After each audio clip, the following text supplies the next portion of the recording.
Capacitance of a cylindrical capacitor where outer surface is connected to earth. Let plus q be the charge given to the inner cylindrical shell L of radius A. Plus q be the charge which is given to the inner surface of the inner cylindrical shell of radius A.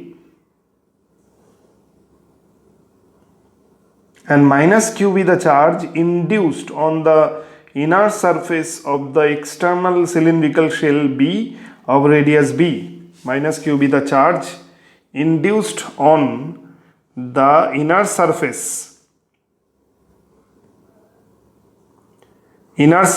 of the external cylindrical shell of inner surface of the outer cylindrical shell B of radius B.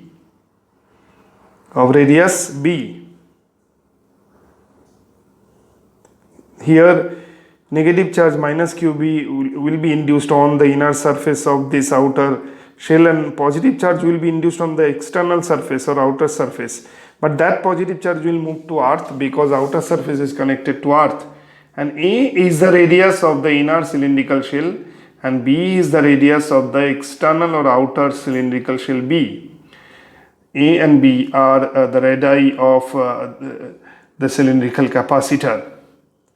The capacitor of this cylindrical capacitor, capacitance of this cylindrical capacitor is given by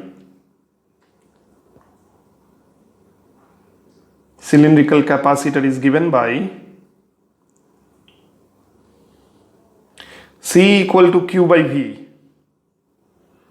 This is equation 1 because capacitance is the ratio of charge and potential difference, where V is the potential difference between the two cylindrical shells.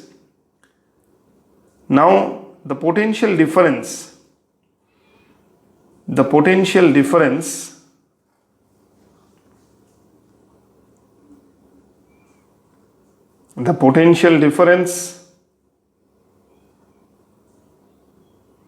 between the two cylindrical shells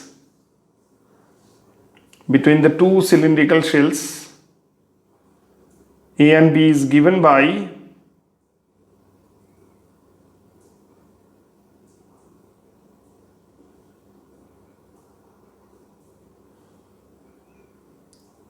A and B are the two cylindrical shells, coaxial cylindrical shells, is given by V equal integration dV A to B, where dV is what E dr, field intensity into change in distance, where field intensity E is equal to magnitude of dV by dr or potential gradient. If we move to the next page,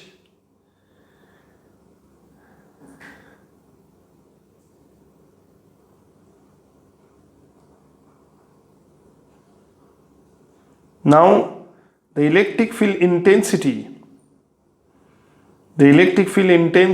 at a distance r between the two cylindrical shells will be, here we have to assume that this cylindrical capacitor behaves as a linear charge. That's why electric field intensity at a distance r between the two cylindrical shells A and B will be given by E as lambda by 2 pi epsilon naught r, where lambda is equal linear charge density or charge per unit length, charge divided by length Q by L, which is charge per unit length of this capacitor.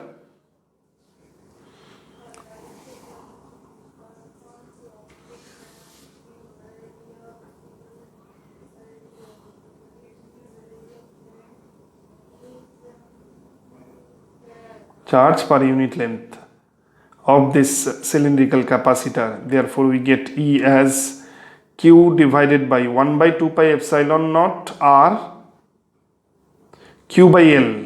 R is missing. Here there should be 2 pi epsilon naught R. E equal 1 by 2 pi epsilon naught R Q by L. Therefore, V equal integration E dr A to B. So, integration A to B, and 1 by 4, putting the value of expression of E, R will be there. 1 by 2 pi epsilon naught q by L are taken outside the integration, and we get dr by r. Integration a to b dr by r. So q by 2 pi epsilon naught r log base E r, log base E r, a to b. A is the lower limit and b is the upper limit, or a is the radius of the inner shell and b is the radius of the outer cylindrical shell. So equal q by 2 pi epsilon naught L log base E b by a, which is the potential difference V. Therefore C is equal to q by V. So this is V. V is the potential difference between two cylindrical shells.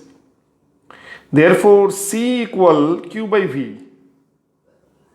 Putting the expression of V in this equation, we get what? 2 pi epsilon naught L, 2 pi epsilon naught L divided by log base E b by a, b by a. So this is the expression of C. So this is the expression of capacitance of this cylindrical capacitor.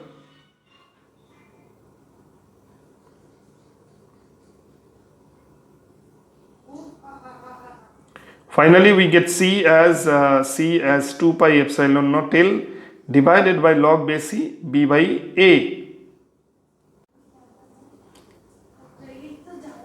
This is the expression of capacitance. This is the expression of capacitance. Capacitance of a cylindrical capacitor. Of a cylindrical capacitor having external and internal radii B and A.